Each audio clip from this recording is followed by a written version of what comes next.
25 साल से एस्ट्रोनॉमर्स रात में आसमान में एक खास चीज को ढूंढते आ रहे हैं।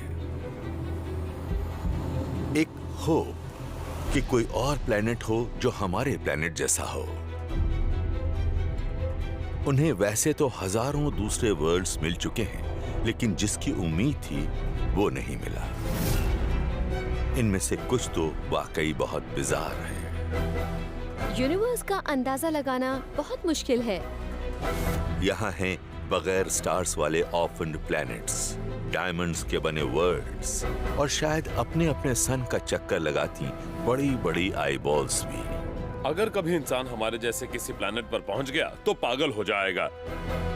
क्या इनमें से कोई भी दुनिया हमारी अर्थ जैसी हो सकती है, जहां हमारी जैसी ही लाइफ हो, या फिर अर्थ जैसी कोई और जगह है ही नहीं?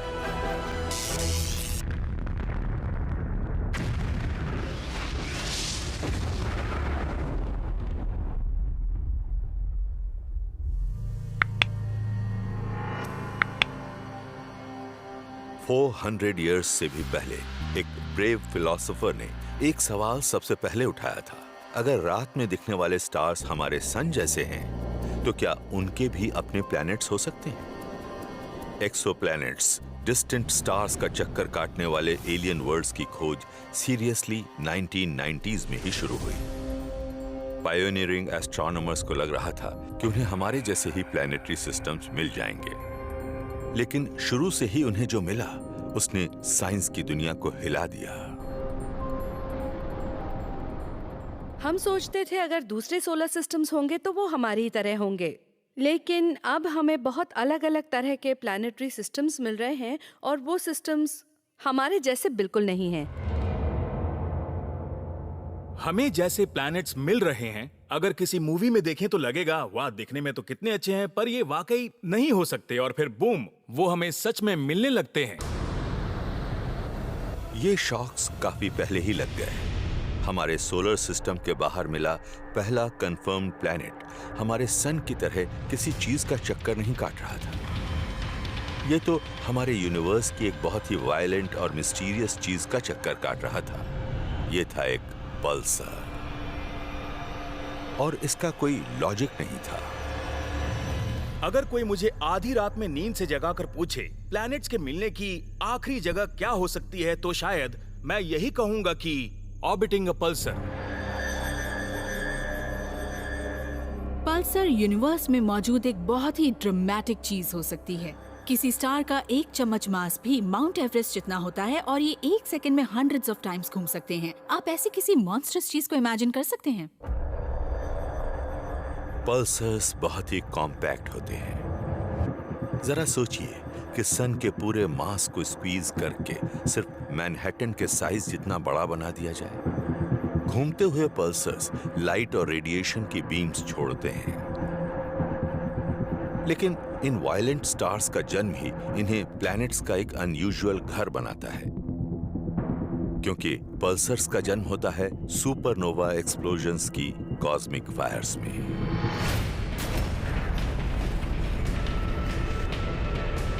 ये एक्सप्लोजन्स इतने पावरफुल होते हैं कि अगर ये अर्थ जैसे किसी मामूली प्लैनेट के आसपास हो जाए तो उस ब्लास्ट में अर्थ डिस्ट्रॉय हो जाएगा।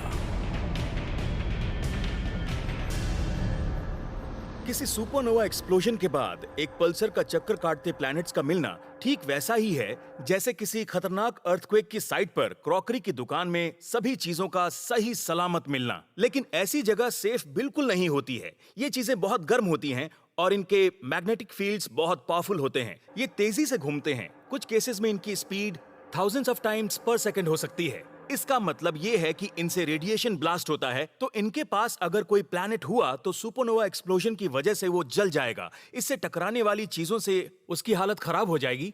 ये यूनिवर्स की सबसे खतरनाक चीजों के पास होने वाली बात है, और ऐसे सिचुएशन में किसी चीज को वहां ढूंढने का कोई सेंस नहीं बनता है। कोई प्लैनेट किसी सुपरनोवा ब्लास्ट को तभी सह पाएगा जब वो बहुत ज्यादा टफ मटेरियल से बना होगा। लेकिन ये है क्या? ईयर 2011 में एक क्लू मिला जब एस्ट्रोनॉमर्स को सर्पेंस कॉन्स्टेलेशन में तेजी से घूमते एक पल्सर का नजदीक से चक्कर लगाता एक स्ट्रेंज प्लैनेट मिला। इस प्लैनेट का साइज इस पल्सर से 3000 टाइम्स बड़ा था, लेकिन असली सरप्राइज मिला इसकी कॉम्पोजिशन से। इस प्लैनेट में बहुत ज्यादा कार्बन था, लेकिन इतना डेंस भी जितना कोई डायमंड होता है। अगर आप 20 साल पहले मुझे ये बताते कि एक जायंट हीरा एक पल्सर का चक्कर लगा रहा है, तो मैं आपसे पूछता, आप कहीं नशे में तो नहीं है? अगर कभी इंसान हमारे जैसे किसी प्लेनेट पर पहुंच गया तो पागल हो जाएगा। लोग हीरों के दीवाने हैं, वो उनके लिए बहुत पैसा देते हैं, और अब तो हमें एक पूरा ऐसा प्लेनेट मिल गया है जो एक जायंट हीरा है। ऐसा कोई डायमंड प्लैनेट यूनिवर्स की सबसे शानदार जगहों में से एक हो सकता है, जो 59,000 किलोमीटर चौड़ी किसी डिस्को बॉल जैसा चमकता हुआ दिखता है। प्लैनेटरी जियोलॉजिस्ट जेनी रैडेबा के हिसाब से हमारी अर्थ पर इस डायमंड प्लैनेट की सरफेस से सबसे ज्यादा मिलती जुलती अगर कोई चीज है तो वो है आइसलैंड का shimmering black volcanic flood plain. जरा सोचिए कि हम डायमंड प्लैनेट की सरफेस पर खड़े हुए हैं। आप देख सकते हैं कि ये एकदम फ्लैट, एकदम यूनिफॉर्म है, फिर भी ये चमक रही है। शायद ये सरफेस वाकई खूबसूरत होगा। डायमंड प्लैनेट कितना भी खूबसूरत क्यों ना हो, आप इस जगह जाना नहीं चाहेंगे। इस प्लैनेट की जबरदस्त डेंसिटी के कारण अर्थ से 15 टाइम्स से भी ज्यादा पावरफुल ग्रेविटेशनल पुल पैदा होता है, जो वहां जाने वाले विजिटर्स के लिए जीना एक्सट्रीमली डिफिकल्ट कर देगा। इस वक्त हम एक हाई मास बॉडी पर खड़े हुए हैं, यानी इसकी ग्रेविटी बहुत ज्यादा है। ये इतनी ज्यादा है कि ये हमें कुचल कर किसी पेस्ट की तरह बना सकती है। तो ये डायमंड प्लैनेट आखिर बना कैसे? साइंटिस्ट्स को लगता है कि इसकी एक ही वजह हो सकती है। इसकी शुरुआत किसी स्टार की तरह बाइनरी पार्टनरशिप में शुरू हुई होगी, लेकिन इसका पार्टनर इससे कहीं ज्यादा बड़ा होगा। ये बात बड़ी रेयर है कि हमारे सोलर सिस्टम में सिर्फ एक स्टार है। ज्यादातर सोलर सिस्टम्स में एक से ज्यादा स्टार्स होते हैं और वो एक दूसरे का चक्कर काटते हैं। बिलियंस ऑफ ईयर्स पहले डायमंड प्लैनेट एक येलो स्टार था, बिल्कुल हमारे सन की तरह। इससे कहीं बड़े इसके बाइनरी पार्टनर का फ्यूल जल्दी खत्म हो गया और फिर ये फटकर एक सुपरनोवा बन गया और अपने पीछे छोड़ गया एक पल्सर।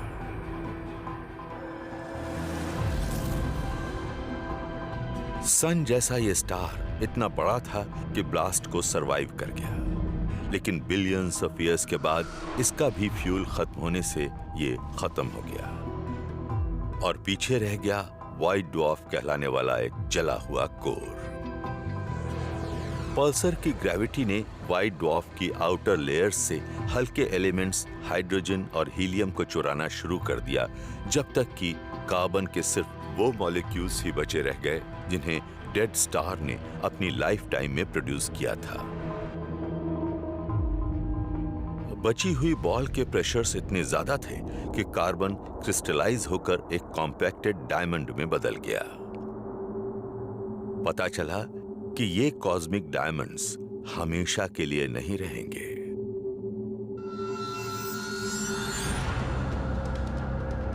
पल्सर की ग्रेविटी डायमंड प्लैनेट पर दबाव डालती है। ये धीरे धीरे अंदर की तरफ घूमती हुई लगातार कम होती जाती है। जैसे जैसे ये पल्सर के और ज्यादा करीब होती जाएगी, इससे और ज्यादा ग्रेविटेशनल स्ट्रेचिंग महसूस होने लगती है। बहुत पास आने पर ये फोर्स इतनी पावरफुल हो जाएगी कि प्लैनेट को डिस्ट्रॉय कर देगी। जरा सोचिए कि जब 10,000 बिलियन बिलियन बिलियन कैरेट का डायमंड टूटकर बिखरेगा तो क्या होगा? ग्रेविटी इसे ज्यादा वक्त तक साथ जोड़े नहीं रख पाएगी और फिर इसके टुकड़े टुकड़े हो जाएंगे। ऐसे में हीरों की जैसे एक बारिश होगी। ये बात काफी अजीब लगती है।